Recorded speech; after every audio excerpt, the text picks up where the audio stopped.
warahmatullahi wabarakatuh.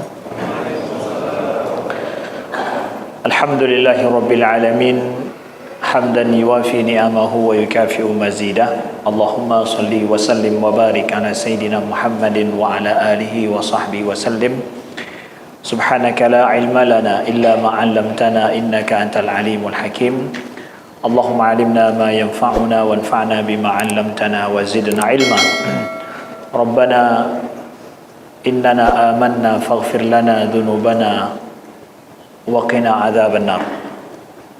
Rabbana la tuzigh qulubana ba'da idh hadaitana wa hab lana min ladunka rahmah innaka antal wahhab.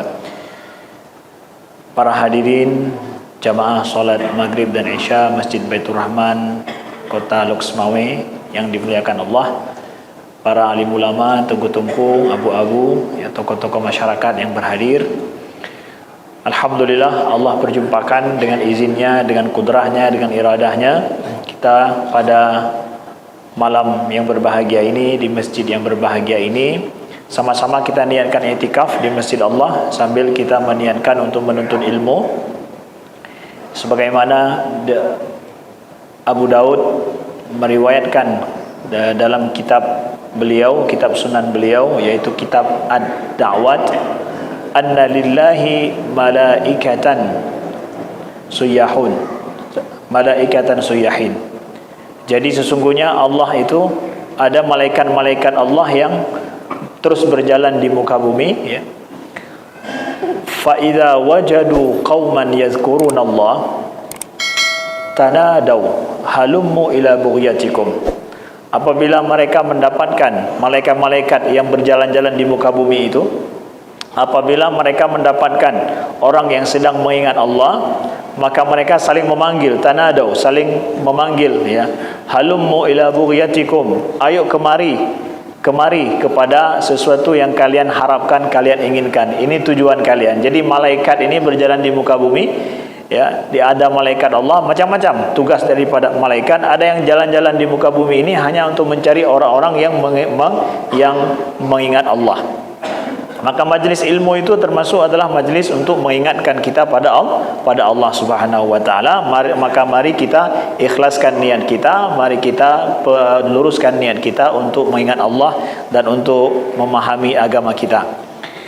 Kemudian malaikat ini setelah itu mereka naik ke langit dan ditanyakan oleh Allah Subhanahu wa taala, ala ayyi syai'in taraktum ibadi, kalian tinggalkan hambaku itu seperti apa, ya. Malaikat itu bilang bahwa hum yahmadunaka wa yumajjidunaka wa yadhkurunaka, mereka memujimu ya Allah, ya, mereka mengingatmu ya Allah.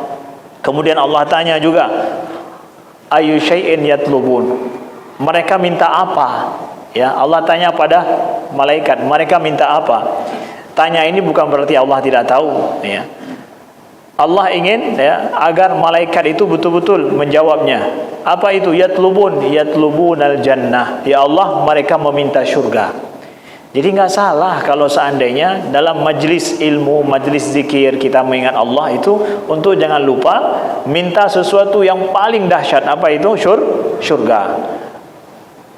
Begitu juga hajat-hajat yang lain, saudaraku yang dimuliakan Allah. Jadi dalam majlis ilmu itu adalah malaikat bersaksi kalau kita membaca, dan malaikat itu andai kata kita bisa tahu, kalaulah kita ikhlas dalam majlis ini, kita akan mendapatkan banyak malaikat yang berkerumunan di sisi kita. Maka doakanlah, ya, disukai kita berdoa dalam majlis ilmu di awal ataupun di akhir. Baik, Bapak Ibu sekalian yang dimuliakan Allah, kita lanjutkan melihat kepada membaca kitab Al-Isyarah ila Madhab Ahlil Haq, karya daripada Abu Ishaq Al-Shirazi, ya. Kitab ini sebagaimana kita sebutkan adalah menjelaskan tentang apa itu akidah Ahlul Haq sampai pada abad keempat dan abad kelima. Nah, selanjutnya kita lihat, kita baca pada malam ini. Qala al-muallifu rahimahullahu ta'ala, nafa'anallahu wa iyyakum. ثم يعتقدون أن الله تعالى المحدث للعالم موصوف بصفات ذاتية وصفات فعلية.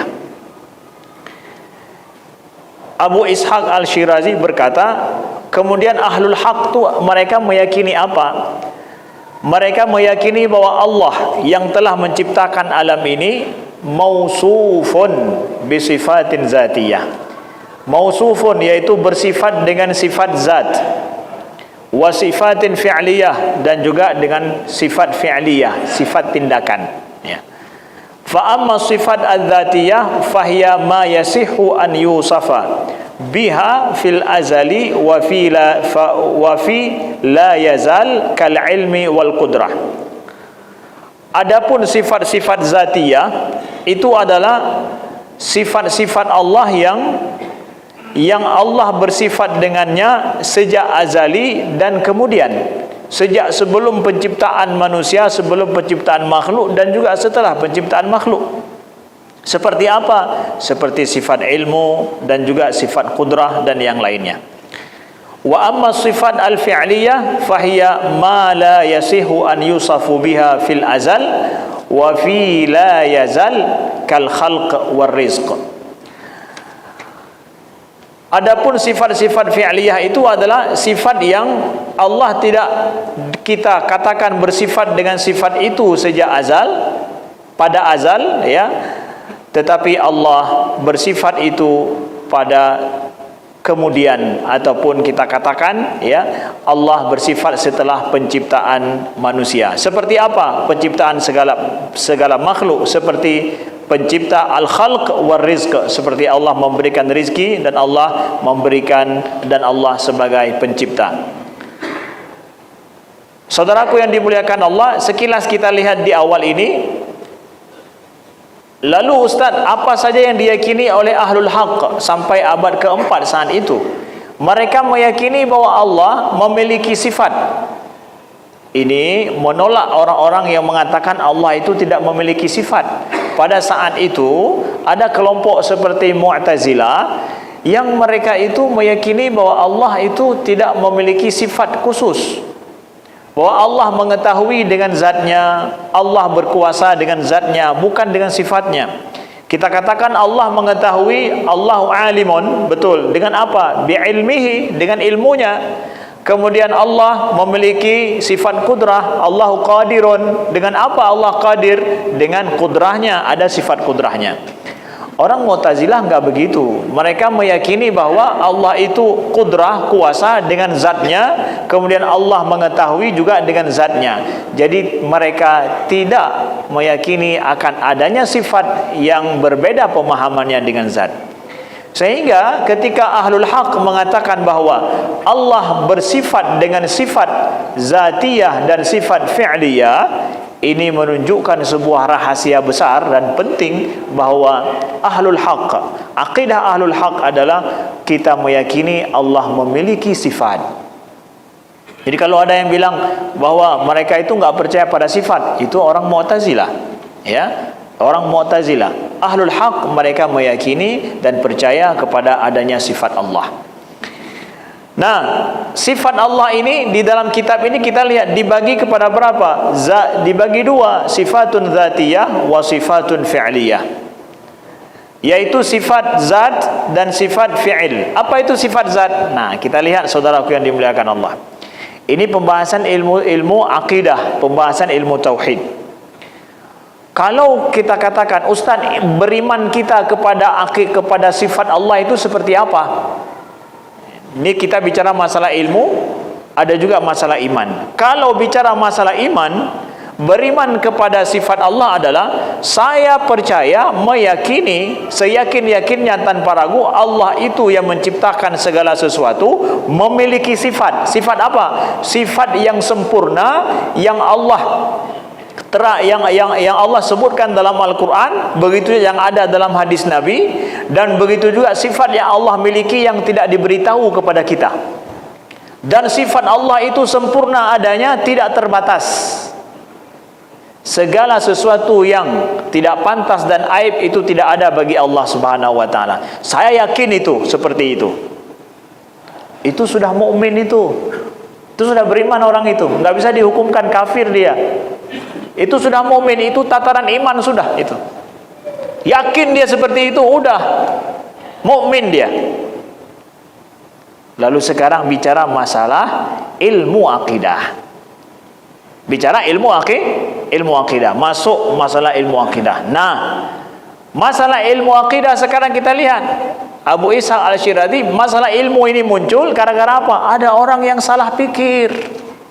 Ada kelompok Mu'tazilah yang mereka enggak meyakini adanya sifat. Nah, ini dia masalahnya. Mulailah ulama membahas. Begini, Allah itu memiliki sifat. Jangan kalian bilang Allah enggak memiliki sifat. Apa sifat Allah? Sifat Allah kalau kita klasifikasi itu ada dua macam, kata Abu Ishaq Al-Shirazi. Pertama apa? Sifat zatiyah. Yang kedua apa? Sifat fi'liyah. Dari mana kata-kata zatiyah dan fi'liyah ini? Itu ijtihad para ulama. Kalau tanya buat Nabi, ada nggak hadis Nabi mengatakan sifat zat, sifat fi'il? Nggak ada hadisnya. Ada nggak perkata Abu Bakar, Umar? Nggak ada itu. Kenapa? Ini ijtihad para ulama dalam ilmu akidah untuk membahas orang-orang yang salah memahami akidah. Ibaratkan orang buat obat, buat merek setelah itu. Padahal obatnya dari on murung, ya, on murung, on kelayu, onyo, onje, itu kagak buat mereknya. Kenapa? Itu hasil buatan dia. Diucap, diramu begitu, jadi mereknya ini. Begitu. Ilmu akidah juga begitu, ijtihad para ulama. Lalu apa itu? Sifat zat itu adalah sifat yang Allah bersifat dengan sifat tersebut, ya, sejak azali dan sampai kemudian hari, sampai kapanpun. Seperti apa? Seperti sifat ilmu, sifat kudrah bagi Allah. Itu sifat zat yang selalu bersama dengan zat Allah Subhanahu wa taala kita pahami. Adapun sifat fi'liyah apa? Sifat fi'liyah itu sifat tindakan. Sifat tindakan adalah sifat di mana Allah bersifat dengan sifat tersebut, sehingga dari sifat tersebut ada asar kita lihat, seperti ada ada sesuatu yang lain yang muncul. Apa itu? Seperti Allah menciptakan, Allah memberikan rizki. Allah menciptakan berarti ada makhluk. Allah memberikan rizki berarti ada rizki. Ada sesuatu setelah itu. Maka beda sifat tindakan dengan sifat zat. Allah maha mengetahui, Allah memilih, Allah kudrah, qadir, itu sifat zat bersama dengan zat Allah. Walaupun enggak ada makhluk, Allah Subhanahu wa taala itu mengetahui. Walau tidak ada yang diketahui oleh Allah, Allah maha mengetahui. Kemudian Allah bersifat dengan sifat tindakan. Apa itu? Yaitu sifat fi'il. Berarti Allah itu maha menciptakan. Mana buktinya? Ada ciptaan Allah makhluk ini. Mana buktinya bahwa Allah memberikan rizki? Ada rizkinya. Nah, itu dia. Jadi para ulama memilah-milah, memisahkan. Untuk apa? Mudah kita kategori dan mudah kita pahami. Dibedakan dua sifat tersebut, saudaraku yang dimuliakan Allah. Nah, kemudian kita lihat, la yuqal innahu abadan kana khaliqan wa raziqan, lianna dzalika yuaddi ila qidamil makhluq wal marzuq, bal yuqal innahu abadan kana qadiran 'alal khalqi war rizq, aliman biman yakhluquhu wa yarzuquhu. Fa in qila innahu abadan al khaliq war raziq bil alif wal lam jaza. Nah, ini istilah, ini juga masalah dalam bahasa Arab. Kalau dikatakan di sini bahwa tidak boleh dikatakan bahwa Allah itu abadan, selamanya menciptakan, selamanya memberikan rizki, itu tidak boleh begitu. Nah, kata Imam Abu Ishaq Al-Shirazi, beliau bilang apa? Kita nggak boleh mengatakan bahwa Allah selamanya menciptakan. Kenapa? Selamanya memberikan rizki. Kenapa? Kalau seandainya dikatakan selamanya Allah menciptakan, berarti ciptaan Allah itu jadinya qadim, selamanya ada. Sedangkan ciptaan Allah nanti fana dia. Sebelumnya tidak ada, kemudian ada. Ya. Begitu juga dengan rizki yang diberikan oleh Allah. Rizki itu bisa hilang dengan kehendak Allah, boleh. Nah, tetapi boleh kita mengatakan bahwa innahu abadan al-khaliq. Tapi boleh kita mengatakan bahwa Allah itu selamanya pencipta. Nah, ini dia. Selamanya pemberi rizki, boleh. Tapi selamanya menciptakan, tidak boleh. Tapi selamanya pencipta, betul. Beda-beda dia ni, beda dia. Letak bedanya di mana? Kalau selamanya menciptakan, artinya bahwa Allah menciptakan terus. Kita ini diciptakan terus, jadi abadi kita. Enggak abadi kita.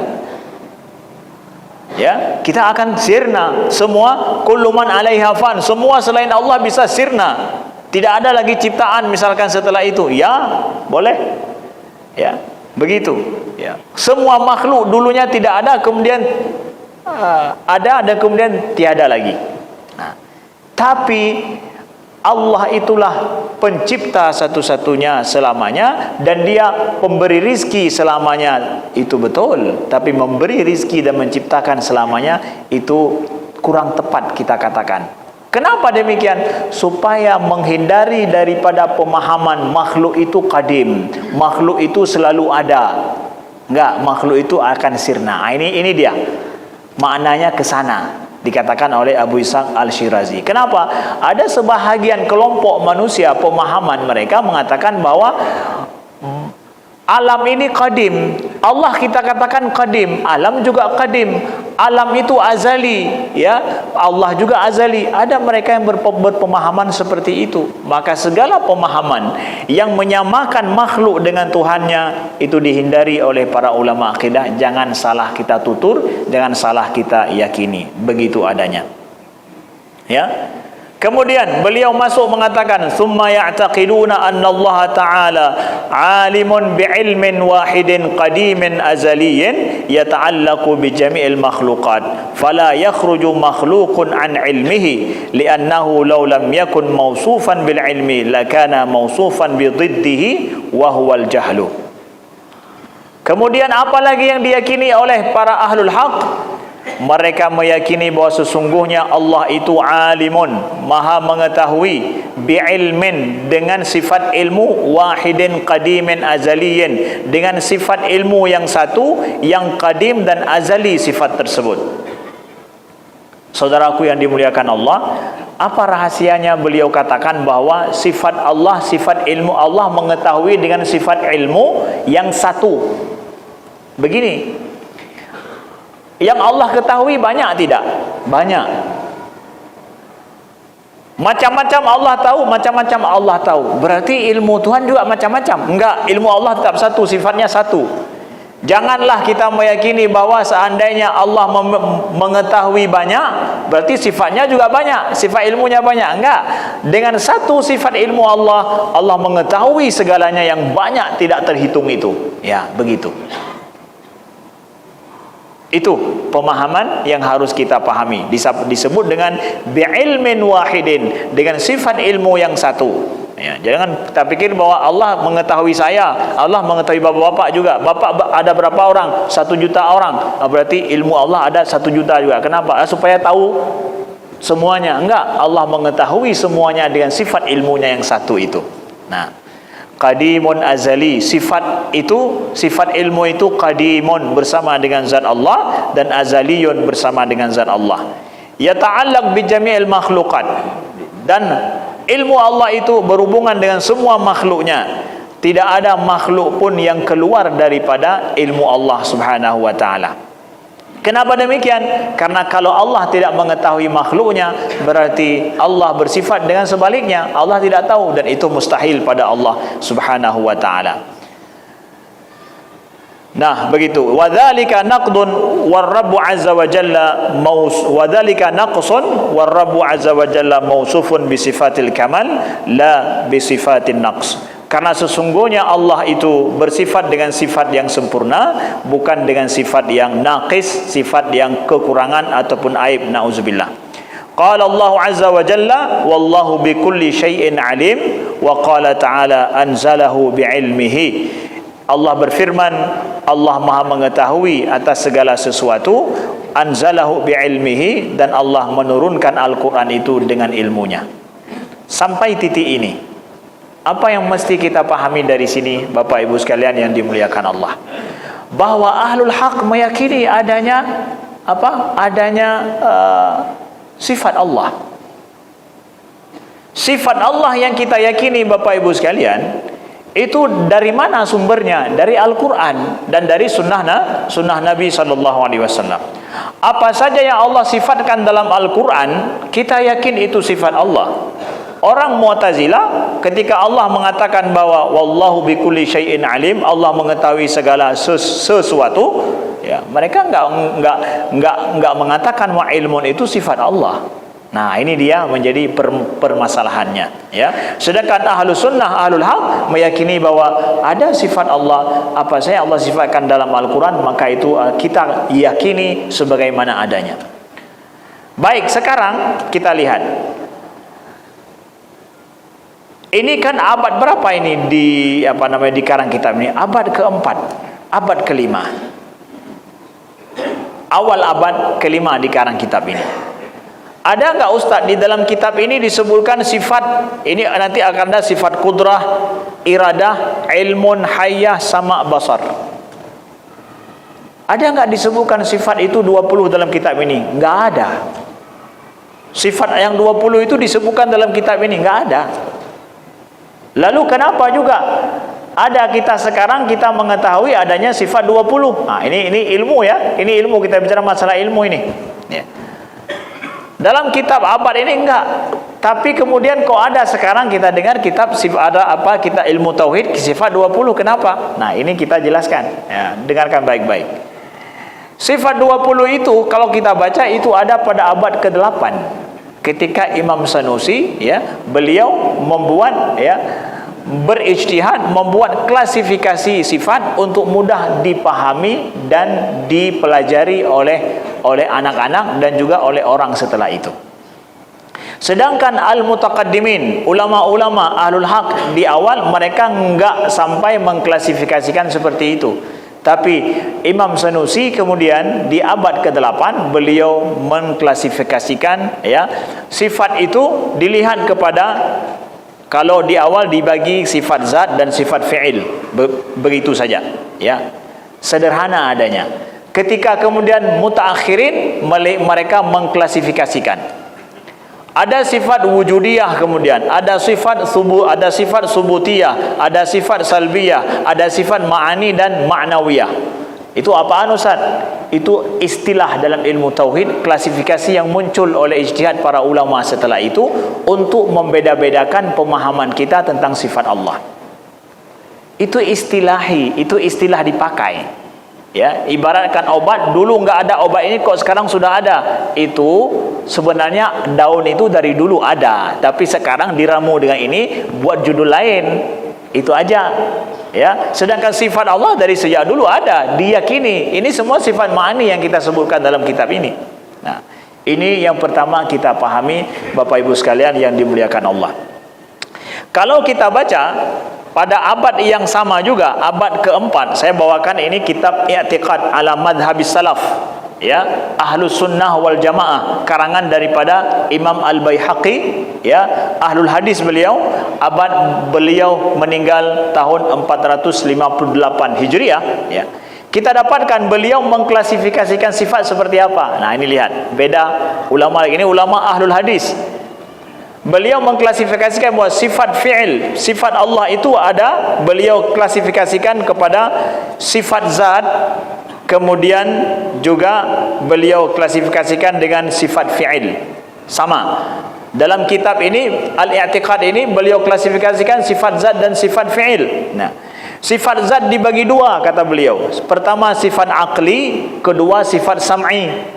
Nah, lihat, itu istilah daripada beliau. Abu Ishaq enggak seperti itu. Beliau sudah seperti ini, klasifikasi lebih rumit lagi, ya. Kemudian kita lihat sifat zat itu apa? Sifat zat itu ada dua, kata beliau. Ada sifat aqli dan ada sifat sam'i. Sifat aqli itu apa? Seperti sifat al-wujud, al-jalil, al-mutakabbir, ya. Itu termasuk daripada sifat zat. Kemudian sifat sam'i itu apa? Ya, sifat sam'i itu adalah sifat yang makana tariqu itsbatil kitab wa sunnah faqat, yaitu sifat yang cara untuk mengisbatkannya itu dengan kitab dan dengan sunnah. Seperti apa? Al-wajhu wal yadu wal ainu hiya sifatun qa'imah bidzatihi. Itu adalah dikatakan dengan sifat sam'i. Nah, jadi di sini beliau mengklasifikasikan sifat zat itu ada yang akli dan ada sam'i. Akli itu apa? Akli itu secara akal bisa diketahui, dalam Al-Quran juga ada. Sedangkan sifat yang sam'i ada dalam Al-Quran, secara akal tidak bisa mengetahuinya. Itu seperti ainun, yadun, wajhun dan yang lain-lainnya. Ini beliau klasifikasikan seperti itu. Kemudian ada lagi sifat yang kata beliau sifat fi'il. Sifat fi'il itu apa? Itu adalah seperti tasmiyat mushtaqah min af'al. Seperti apa sifat tersebut? Seperti al-khaliq, war-razik, muhyi, wa mumin. Allah menciptakan, memberikan rizki, Allah menghidupkan, Allah mematikan. Nah, ini merupakan sifat-sifat klasifikasi sampai kepada abad ke-4 dan ke-5 dari dua mazhab, dari dua ahlul haq kita baca. Kemudian saya bawa ada lagi sifat kitab Asma wa Sifat, sama juga karangan daripada Imam Al-Baihaqi, tapi ini lebih besar lagi karangan beliau dalam masalah akidah ala tariqah daripada ahlul hadis. Nah, dan beliau juga adalah merupakan salah seorang pengikut Imam Abu Hasan Al-Asy'ari. Apa beliau sebutkan? Yang harus kita ketahui tentang zat apa? Tentang sifat Allah. Dalam masalah sifat fi'il beliau bilang begini.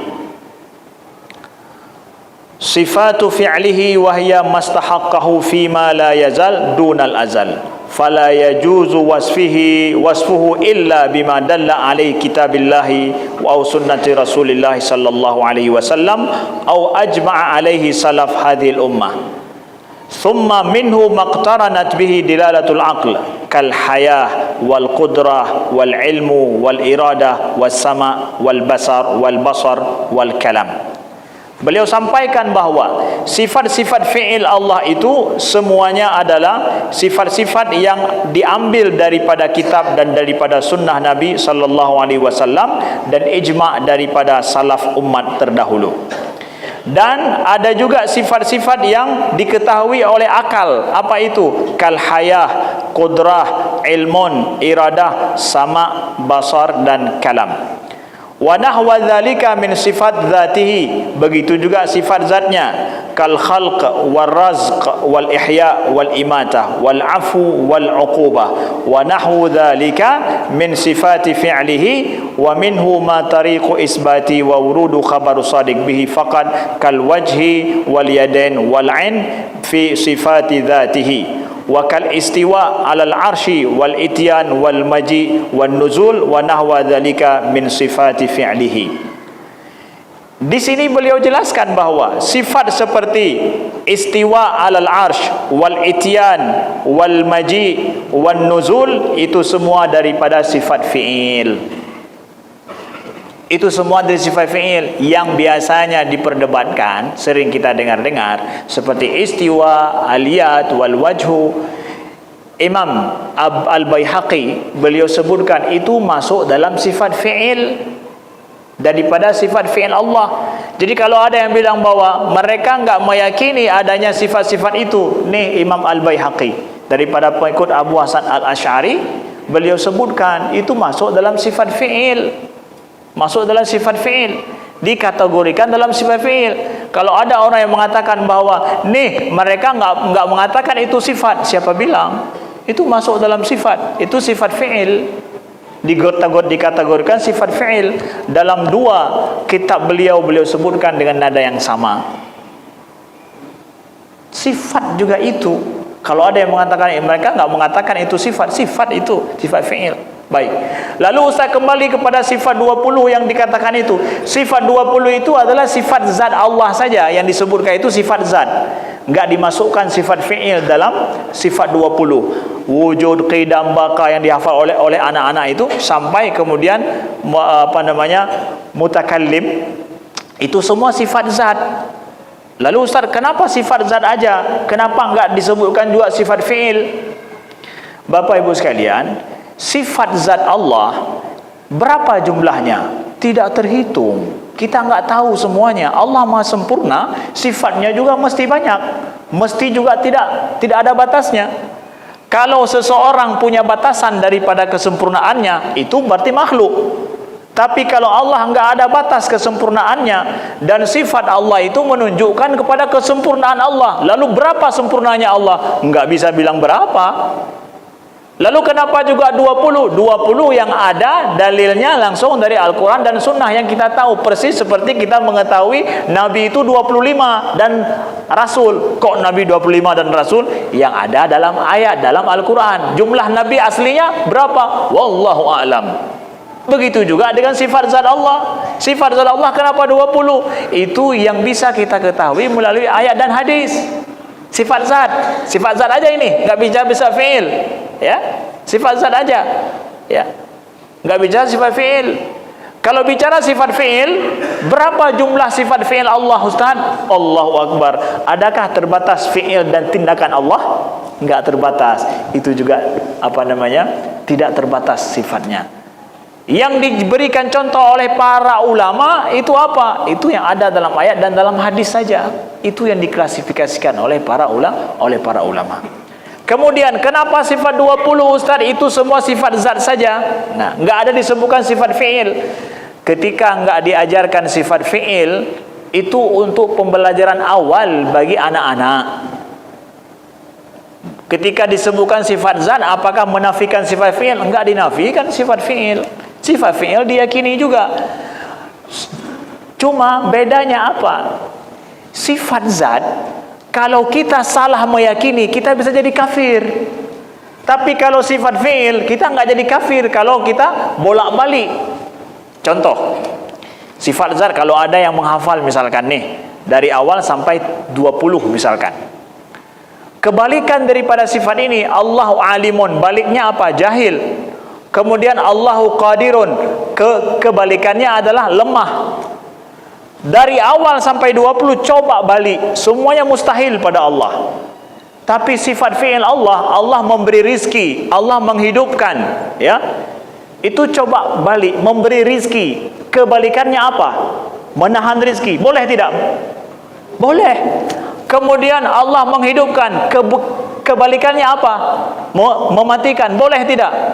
Enggak masalah. Kalau masalah meyakini sifat fi'il, bolak-balik enggak akan jadi kafir, betul adanya. Tapi sifat zat, kalau Anda salah paham, meyakini kebalikannya jadi kafir. Itu makanya selalu yang ditekankan, supaya kamu tidak salah memahami zat Tuhan, zat Allah. Jangan kafir engkau. Bukan berarti enggak diajarkan yang fi'il berarti menafikan yang fi'il. Enggak. Dan masalah sifat fi'il enggak ada banyak masalah di sana. Enggak ada banyak orang salah paham. Tapi masalah sifat zat Allah banyak yang salah paham. Misalkan begini.